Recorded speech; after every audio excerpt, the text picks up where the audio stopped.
சின்ன முருகைய சிங்கார முருகைய சின்ன சின்ன முருகைய சிங்கார முருகைய கொஞ்சி கொஞ்சி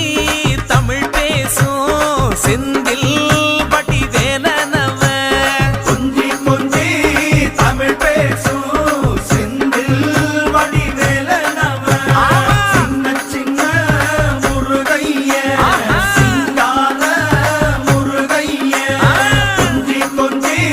தமிழ் பேசும் செந்தில் வடி வேலனவ சுப்பிரமணிய சாமி என்பார், கார்த்திகேயன் என்பார், சுவாமிநாதன் என்பார், முக அமுதன் என்பார், பாலசுப்பிரமணியன் என்பார், கருணாகரன் என்பார், கதிர்காம கந்தன் என்பார், கதிர்வேல